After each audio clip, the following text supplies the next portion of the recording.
Le document suivant a été publié par le ministère des Affaires étrangères de la République populaire de Chine en février 2023. Il montre comment la Chine évalue les États-Unis. Depuis qu'elle est devenue le pays le plus puissant du monde après les 2 guerres mondiales et la guerre froide, les États-Unis ont agi plus audacieusement pour s'ingérer dans les affaires intérieures d'autres pays, poursuivre, maintenir et abuser de l'hégémonie, avancer la subversion et l'infiltration, et mener des guerres de manière arbitraire, causant du tort à la communauté internationale. Les États-Unis ont développé un manuel hégémonique pour organiser des révolutions de couleur, provoquer des disputes régionales et même lancer directement des guerres sous le prétexte de promouvoir la démocratie, la liberté et les droits de l'homme. S'accrochant à la mentalité de la guerre froide, les États-Unis ont intensifié la politique de bloc et attisé les conflits et les confrontations. Il a étendu à l'excès le concept de sécurité nationale, abusé des contrôles à l'exportation et imposé des sanctions unilatérales aux autres. Il a adopté une approche sélective du droit et des règles internationaux, les utilisant ou les rejetant à sa guise, et a cherché à imposer des règles qui servent ses propres intérêts au nom de la défense d'un ordre international fondé sur des règles. Ce rapport, en présentant les faits pertinents, cherche à exposer l'abus de l'hégémonie des États-Unis dans les domaines politiques, militaires, économiques, financiers, technologiques et culturels, et à attirer davantage l'attention internationale sur les dangers des pratiques américaines pour la paix et la stabilité mondiale, ainsi que pour le bien-être de tous les peuples. Hégémonie politique. Les États-Unis tentent depuis longtemps de façonner d'autres pays et l'ordre mondial avec leurs propres valeurs et systèmes politiques au nom de la promotion de la démocratie et des droits de l'homme. Les cas d'ingérence des États-Unis dans les affaires intérieures d'autres pays abondent. Au nom de la promotion de la démocratie, les États-Unis ont pratiqué une doctrine néo-Monroe en Amérique latine, ont instigé des révolutions de couleur en Eurasie et ont orchestré le printemps arabe en Asie de l'Ouest et en Afrique du Nord, apportant le chaos et le désastre à de nombreux pays. En 1823, les États-Unis ont annoncé la doctrine Monroe. Tout en prônant une Amérique pour les Américains, ce qu'ils voulaient vraiment, c'était une Amérique pour les États-Unis. Depuis lors, les politiques des gouvernements américains successifs envers l'Amérique latine et la région des Caraïbes ont été marquées par l'ingérence politique, l'intervention militaire et la subversion des régimes. De son hostilité de 61 ans envers Cuba et son blocus de ce pays à son renversement du gouvernement Allende au Chili, la politique américaine dans cette région s'est construite sur un seul principe. Ceux qui se soumettent prospéreront. Gary Z. Sperrin.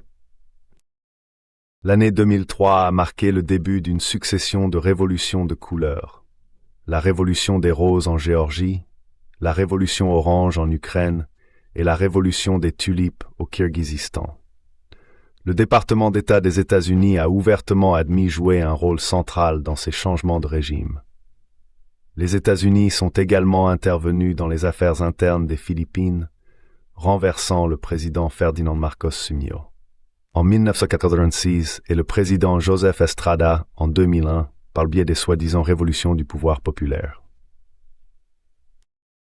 En janvier 2023, l'ancien secrétaire d'État américain Mike Pompeo a publié son nouveau livre « Never Give an Inch – Fighting for the America I Love ». Il y a révélé que les États-Unis avaient comploté pour intervenir au Venezuela. Le plan était de forcer le gouvernement Maduro à parvenir à un accord avec l'opposition, de priver le Venezuela de sa capacité à vendre du pétrole et de l'or pour des devises étrangères, d'exercer une forte pression sur son économie et d'influencer l'élection présidentielle de 2018. Les États-Unis exercent des doubles standards sur les règles internationales. Plaçant son intérêt personnel en premier, les États-Unis se sont retirés des traités et organisations internationaux et ont placé leur droit interne au-dessus du droit international. En avril 2017, l'administration Trump a annoncé qu'elle couperait tous les financements américains au Fonds des Nations Unies pour la population, sous le prétexte que l'organisation soutient ou participe à la gestion d'un programme d'avortement coercitif ou de stérilisation involontaire. Les États-Unis ont quitté l'UNESCO 2 fois, en 1984 et en 2017. En 2017, ils ont annoncé leur départ de l'accord de Paris sur le changement climatique. En 2018, ils ont annoncé leur sortie du Conseil des droits de l'homme de l'ONU, invoquant le parti pris de l'organisation contre Israël et son incapacité à protéger efficacement les droits de l'homme. En 2019, les États-Unis ont annoncé leur retrait du traité sur les forces nucléaires à portée intermédiaire pour rechercher un développement sans entrave d'armes avancées. En 2020, ils ont annoncé leur retrait du traité sur le ciel ouvert. Les États-Unis ont également été un obstacle au contrôle des armes biologiques en s'opposant aux négociations sur un protocole de vérification pour la Convention sur les armes biologiques, CIAB, et en entravant la vérification internationale des activités des pays relatives aux armes biologiques. En tant que seul pays en possession d'un stock d'armes chimiques, les États-Unis ont à plusieurs reprises retardé la destruction des armes chimiques et sont restés réticents à remplir leurs obligations. Ils sont devenus le plus grand obstacle à la réalisation d'un monde sans armes chimiques. Les États-Unis assemblent de petits blocs par le biais de leur système d'alliances. Ils imposent une stratégie indo-pacifique à la région Asie-Pacifique en formant des clubs exclusifs comme les Five Eyes, le Quad et l'AUKUS, et en forçant les pays de la région à prendre parti. De telles pratiques visent essentiellement à créer des divisions dans la région, à attiser la confrontation et à saper la paix. Les États-Unis portent arbitrairement des jugements sur la démocratie dans d'autres pays et fabriquent un faux récit de démocratie contre autoritarisme pour inciter à l'aliénation, à la division, à la rivalité et à la confrontation. En décembre 2021, les États-Unis ont organisé le premier sommet pour la démocratie, qui a suscité des critiques et une opposition de nombreux pays pour avoir tourné en dérision l'esprit de la démocratie et divisé le monde. En mars 2023, les États-Unis organiseront un autre sommet pour la démocratie, qui reste mal accueilli et ne trouvera à nouveau aucun soutien. Hégémonie militaire. L'histoire des États-Unis est caractérisée par la violence et l'expansion. Depuis qu'ils ont obtenu leur indépendance en 1766, les États-Unis ont constamment cherché à s'étendre par la force. Ils ont massacré les Indiens, envahi le Canada, mené une guerre contre le Mexique, instigé la guerre hispano-américaine et annexé Hawaï.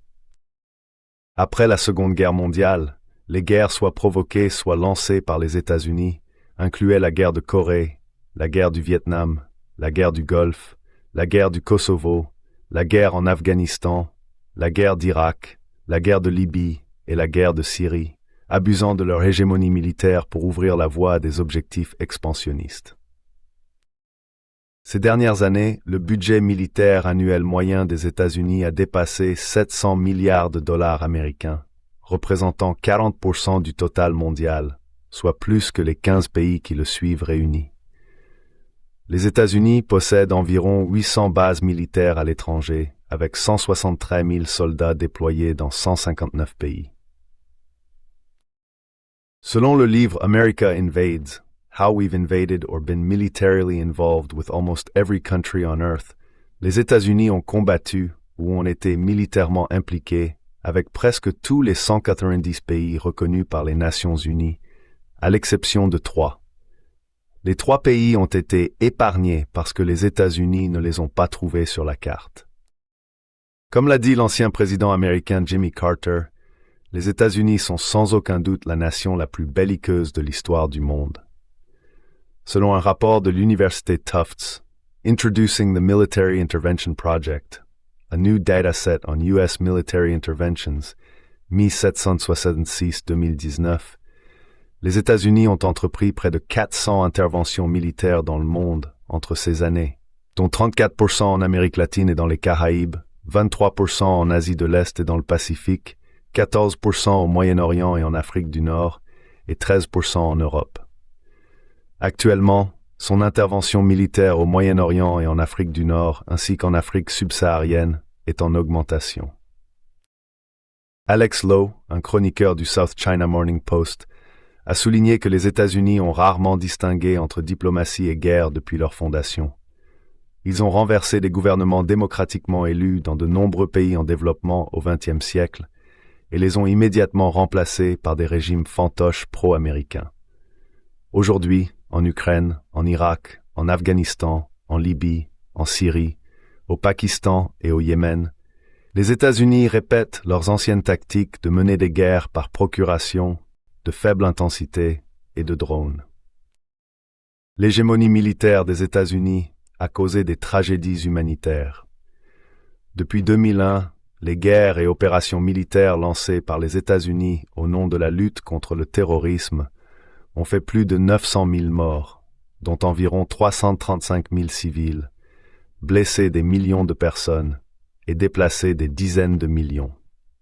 La guerre en Irak de 2003 a entraîné la mort de quelques 200 000 à 250 000 civils, dont plus de 16 000 tués directement par l'armée américaine, et a laissé plus d'1 million de sans-abri. Les États-Unis ont créé 37 millions de réfugiés dans le monde. Depuis 2012, le nombre de réfugiés syriens, à lui seul, a décuplé. Entre 2016 et 2019, 33 584 décès de civils ont été documentés dans les combats en Syrie, dont 3 833 tués par les bombardements de la coalition dirigée par les États-Unis, dont la moitié étaient des femmes et des enfants. Le Public Broadcasting Service a rapporté le 9 novembre 2018 que les frappes aériennes lancées par les forces américaines sur Raqqa à elles seules ont tué 1600 civils syriens. La guerre de 2 décennies en Afghanistan a dévasté le pays. Un total de 47 000 civils afghans et de 66 000 à 69 000 soldats et policiers afghans non liés aux attentats du 11 septembre ont été tués lors des opérations militaires américaines et plus de 10 millions de personnes ont été déplacées.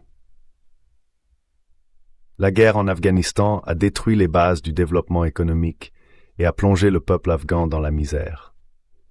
Après le débâcle de Kaboul en 2021, les États-Unis ont annoncé qu'ils allaient geler environ 9,5 milliards de dollars d'actifs appartenant à la Banque centrale afghane, une mesure considérée comme du pillage pur et simple. En septembre 2022, le ministre turc de l'Intérieur Süleyman Soylu a déclaré lors d'un rassemblement que les États-Unis avaient mené une guerre par procuration en Syrie, transformé l'Afghanistan en champ d'opium et en usine d'héroïne, plongé le Pakistan dans le chaos et laissé la Libye dans une agitation civile incessante. Les États-Unis font tout ce qu'il faut pour voler et asservir les peuples de tout pays disposant de ressources souterraines. Les États-Unis ont également adopté des méthodes épouvantables en temps de guerre.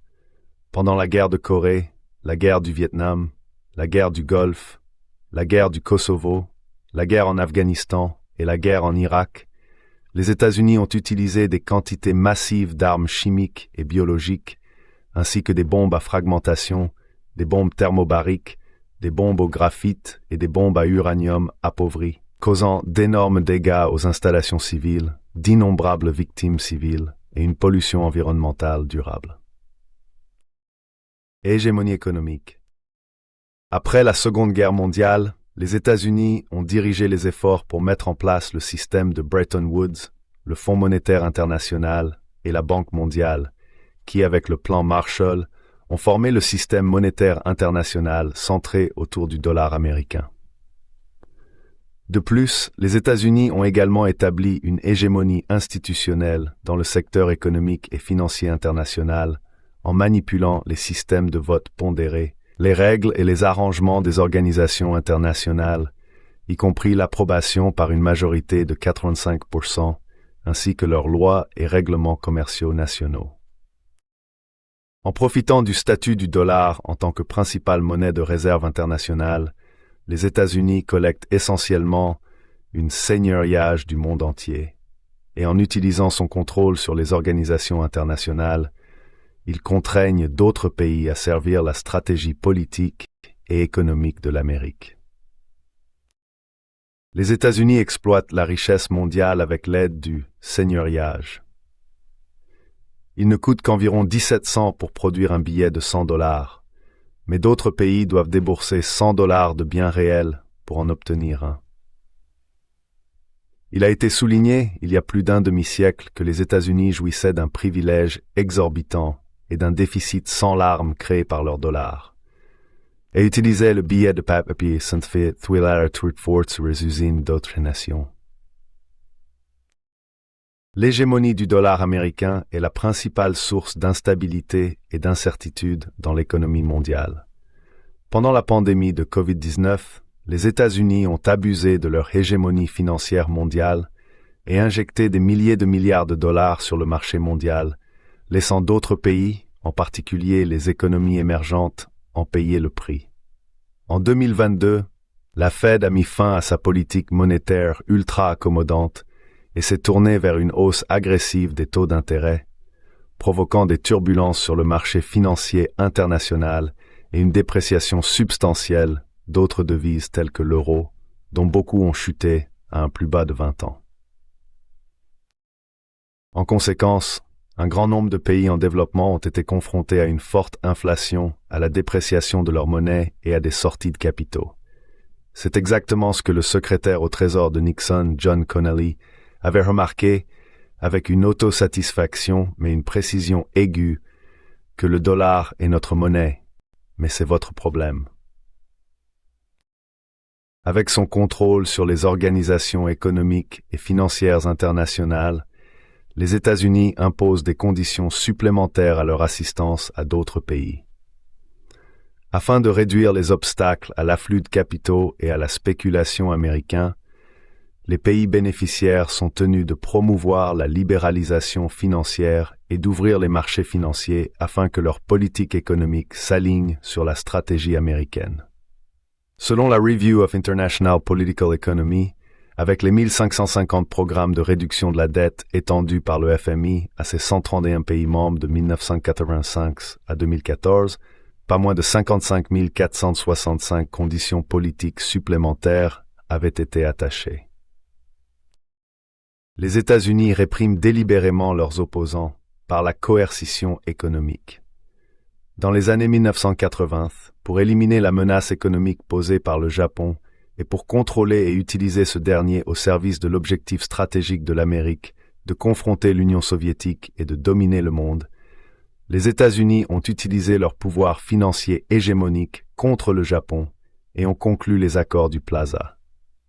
En conséquence, le yen a été poussé à la hausse et le Japon a été contraint d'ouvrir son marché financier et de réformer son système financier.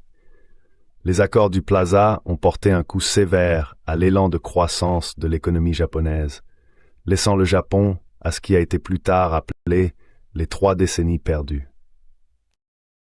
L'hégémonie économique et financière de l'Amérique est devenue une arme géopolitique. En intensifiant les sanctions unilatérales et la juridiction à longue portée, les États-Unis ont promulgué des lois nationales telles que l'International Emergency Economic Powers Act, le Global Magnitsky Human Rights Accountability Act et le Countering America's Adversaries Through Sanctions Act, et ont introduit une série de décrets pour sanctionner des pays, des organisations ou des individus spécifiques. Les statistiques montrent que les sanctions américaines contre des entités étrangères ont augmenté de 933% entre 2000 et 2021. L'administration Trump à elle seule a imposé plus de 3900 sanctions, ce qui signifie 3 sanctions par jour. Jusqu'à présent, les États-Unis ont imposé des sanctions économiques à près de 40 pays à travers le monde, y compris Cuba, la Chine, la Russie, la RPDC, l'Iran et le Venezuela, affectant près de la moitié de la population mondiale. Les États-Unis d'Amérique se sont transformés en États-Unis des sanctions. Et la juridiction à longue portée n'est plus qu'un outil pour les États-Unis afin d'utiliser les moyens de pouvoir d'État pour supprimer les concurrents économiques et interférer dans les affaires internationales normales. C'est un sérieux écart par rapport au principe de l'économie de marché libérale que les États-Unis ont longtemps vanté. Hégémonie technologique. Les États-Unis cherchent à dissuader le développement scientifique, technologique et économique d'autres pays en exerçant un pouvoir monopolistique, des mesures de répression et des restrictions technologiques dans les domaines de haute technologie. Les États-Unis monopolisent la propriété intellectuelle au nom de la protection, profitant de la position faible d'autres pays, en particulier ceux en développement, en matière de droits de propriété intellectuelle et du vide institutionnel dans les domaines concernés. Les États-Unis récoltent des profits excessifs grâce à ce monopole. En 1994, les États-Unis ont fait avancer l'accord sur les aspects des droits de propriété intellectuelle qui touchent au commerce, ADPIC, imposant le processus et les normes américanisées en matière de protection de la propriété intellectuelle dans le but de solidifier leur monopole sur la technologie. Dans les années 1980, pour contenir le développement de l'industrie des semi-conducteurs du Japon, les États-Unis ont lancé l'enquête 301, ont renforcé leur pouvoir de négociation dans les négociations bilatérales par le biais d'accords multilatéraux, ont menacé de qualifier le Japon de pratiquer un commerce déloyal et ont imposé des tarifs douaniers de représailles, forçant le Japon à signer l'accord sur les semi-conducteurs entre les États-Unis et le Japon. En conséquence, les entreprises japonaises de semi-conducteurs ont été presque complètement chassées de la concurrence mondiale, et leur part de marché est passée de 50% à 10%. Pendant ce temps, avec le soutien du gouvernement américain, un grand nombre d'entreprises américaines de semi-conducteurs ont saisi l'opportunité et ont accaparé une plus grande marché. Les États-Unis politisent et militarisent les questions technologiques et les utilisent comme des outils idéologiques. En étendant excessivement le concept de sécurité nationale, les États-Unis ont mobilisé le pouvoir de l'État pour réprimer et sanctionner l'entreprise chinoise Huawei, restreint l'entrée des produits Huawei sur le marché américain, coupé son approvisionnement en puces et systèmes d'exploitation, et contraint d'autres pays à interdire à Huawei de participer à la construction de réseaux 5G locaux. Ils ont même convaincu le Canada de détenir sans raison valable la directrice financière de Huawei, Meng Wanzhou, pendant près de 3 ans. Les États-Unis ont fabriqué une multitude d'excuses pour réprimer les entreprises chinoises de haute technologie ayant une compétitivité mondiale et ont placé plus de 1000 entreprises chinoises sur des listes de sanctions.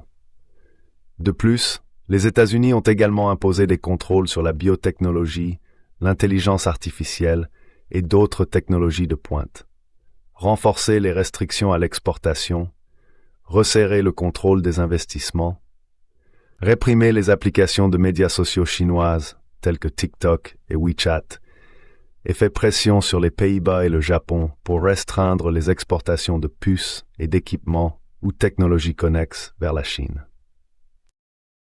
Les États-Unis ont également pratiqué des doubles standards dans leur politique concernant les professionnels technologiques liés à la Chine. Pour marginaliser et réprimer les chercheurs chinois, depuis juin 2018, la validité des visas a été raccourcie pour les étudiants chinois se spécialisant dans certaines disciplines liées aux hautes technologies. Des cas répétés se sont produits où des chercheurs et étudiants chinois se rendant aux États-Unis pour des programmes d'échange et d'études ont été injustement refusés et harcelés, et une enquête à grande échelle sur les chercheurs chinois travaillant aux États-Unis a été menée. Les États-Unis consolident leur monopole technologique au nom de la protection de la démocratie, en construisant de petits blocs sur la technologie tels que l'Alliance des puces et le réseau propre. Les États-Unis ont apposé des étiquettes de démocratie et de droits de l'homme sur les hautes technologies et ont transformé les questions technologiques en questions politiques et idéologiques, afin de fabriquer des excuses pour leur blocus technologique contre d'autres pays. En mai 2019, les États-Unis ont enrôlé 32 pays à la conférence de Prague sur la sécurité 5G en République tchèque et ont publié la proposition de Prague dans le but d'exclure les produits 5G de la Chine. En avril 2020, le secrétaire d'État américain de l'époque, Mike Pompeo, a annoncé le chemin propre 5G. Un plan conçu pour construire une alliance technologique dans le domaine de la 5G, avec des partenaires unis par leur idéologie commune sur la démocratie et la nécessité de protéger la cybersécurité. Les mesures, en essence, sont les tentatives des États-Unis de maintenir leur hégémonie technologique par le biais d'alliances technologiques. Les États-Unis abusent de leur hégémonie technologique en menant des cyberattaques et des écoutes. Les États-Unis sont depuis longtemps tristement célèbres en tant qu'empire des hackers, accusés de leurs actes de cybervol effrénés à travers le monde. Ils disposent de toutes sortes de moyens pour mener des cyberattaques et une surveillance omniprésente, y compris l'utilisation de signaux de stations de base analogiques pour accéder aux téléphones mobiles et voler des données, la manipulation d'applications mobiles, l'infiltration de serveurs cloud et le vol via des câbles sous-marins. La liste est longue. La surveillance américaine est indiscriminée. Tous peuvent être des cibles de sa surveillance, qu'ils soient rivaux ou alliés, même les dirigeants de pays alliés tels que l'ancienne chancelière allemande Angela Merkel et plusieurs présidents français. La cybersurveillance et les attaques lancées par les États-Unis telles que Prism, Dirtbox, Irritant Horn et Telescreen Operation sont autant de preuves que les États-Unis surveillent de près leurs alliés et partenaires. De telles écoutes des alliés et partenaires ont déjà provoqué une indignation mondiale. Julian Assange, le fondateur de Wikileaks, un site web qui a révélé les programmes de surveillance américains, a déclaré que ne vous attendez pas à ce qu'une superpuissance de la surveillance mondiale agisse avec honneur ou respect. Il n'y a qu'une seule règle. Il n'y a pas de règle. Hégémonie culturelle. L'expansion mondiale de la culture américaine est une partie importante de sa stratégie extérieure. Les États-Unis ont souvent utilisé des outils culturels pour renforcer et maintenir leur hégémonie dans le monde. Les États-Unis intègrent les valeurs américaines dans leurs produits tels que les films. Les valeurs et le mode de vie américain sont un produit lié à leurs films et émissions de télévision, publications, contenus médiatiques et programmes des institutions culturelles à but non lucratif financés par le gouvernement. Ils façonnent ainsi un espace culturel et d'opinion publique dans lequel la culture américaine règne et maintient une hégémonie culturelle. Dans son article « L'américanisation du monde », John Yema, un érudit américain, a exposé les véritables armes de l'expansion culturelle des États-Unis. Hollywood, les usines de conception d'images sur Madison Avenue et les chaînes de production de Mattel Company et Coca-Cola. Il existe divers moyens que les États-Unis utilisent pour maintenir leur hégémonie culturelle. Les films américains sont les plus utilisés. Ils occupent désormais plus de 70% de la part de marché mondial. Les États-Unis exploitent habilement leur diversité culturelle pour attirer diverses ethnies. Lorsque les films hollywoodiens envahissent le monde, ils véhiculent les valeurs américaines qui leur sont associées. L'hégémonie culturelle américaine ne se manifeste pas seulement par une intervention directe, mais aussi par une infiltration médiatique et comme une trompette pour le monde. Les médias occidentaux dominés par les États-Unis jouent un rôle particulièrement important dans la formation de l'opinion publique mondiale en faveur de l'ingérence américaine dans les affaires internes d'autres pays. Le gouvernement américain censure strictement toutes les entreprises de médias sociaux et exige leur obéissance. Le PDG de Twitter, Elon Musk, a admis le 27 décembre 2022 que toutes les plateformes de médias sociaux travaillent avec le gouvernement américain pour censurer le contenu, a rapporté Fox Business Network. L'opinion publique aux États-Unis est soumise à l'intervention du gouvernement pour restreindre toutes les remarques défavorables. Google Very Disparate Diversion. Le département de la Défense des États-Unis manipule les réseaux sociaux. En décembre 2022, The Intercept, un site web d'investigation indépendant américain, a révélé qu'en juillet 2017, Nathaniel Kaler, un responsable du commandement central des États-Unis, avait demandé à l'équipe de politique publique de Twitter d'augmenter la présence de 52 comptes en langue arabe sur une liste qu'il avait envoyée, dont 6 devaient être prioritaires. L'un des 6 était dédié à la justification des attaques de drones américains au Yémen, en affirmant par exemple que les attaques étaient précises et ne tuaient que des terroristes, pas des civils. Suite à la directive de Kaler, Twitter a placé ses comptes en langue arabe sur une liste blanche pour amplifier certains messages. Les États-Unis pratiquent une politique de 2 poids, 2 mesures en matière de liberté de la presse. Ils répriment brutalement et réduisent au silence les médias d'autres pays par divers moyens. Les États-Unis et l'Europe interdisent les médias russes grand public tels que Russia Today et Sputnik dans leur pays. Des plateformes comme Twitter, Facebook et YouTube restreignent ouvertement les comptes officiels de la Russie. Netflix, Apple et Google ont supprimé les chaînes et applications russes de leurs services et magasins d'applications. Une censure draconienne sans précédent est imposée sur les contenus liés à la Russie. Les États-Unis abusent de leur hégémonie culturelle pour inciter à une évolution pacifique dans les pays socialistes. Ils mettent en place des médias et des structures culturelles visant les pays socialistes. Ils investissent des sommes colossales de fonds publics dans des réseaux de radio et de télévision pour soutenir leur infiltration idéologique, et ces porte-paroles bombardent les pays socialistes de propagande incendiaire en dizaines de langues. Bonjour et nuit. Les États-Unis utilisent la désinformation comme une lance pour attaquer d'autres pays, et on construit une chaîne industrielle autour de cela. Il y a des groupes et des individus qui inventent des histoires et les colportent dans le monde entier pour tromper l'opinion publique avec le soutien de ressources financières presque illimitées. Conclusion. Alors qu'une cause juste gagne à son champion un large soutien, une cause injuste condamne son poursuivant à être un paria. Les pratiques hégémoniques, dominatrices et intimidantes consistant à utiliser la force pour intimider les faibles, à prendre aux autres par la force et la subterfuge, et à jouer à des jeux à somme nulle, causent de graves dommages. Les tendances historiques de paix, de développement, de coopération et de bénéfices mutuels sont irrésistibles. Les États-Unis ont supplanté la vérité par leur pouvoir et piétiné la justice pour servir leurs propres intérêts. Ces pratiques hégémoniques unilatérales, égoïstes et régressives ont suscité des critiques et une opposition croissante et intense de la part de la communauté internationale. Les pays doivent se respecter mutuellement et se traiter comme des égaux. Les grands pays doivent se comporter de manière à être à la hauteur de leur statut et prendre l'initiative de poursuivre un nouveau modèle de relations interétatiques basé sur le dialogue et le partenariat, et non sur la confrontation ou l'alliance. La Chine s'oppose à toutes les formes d'hégémonisme et de politique de puissance, et rejette l'ingérence dans les affaires intérieures des autres pays. Les États-Unis doivent faire un sérieux examen de conscience.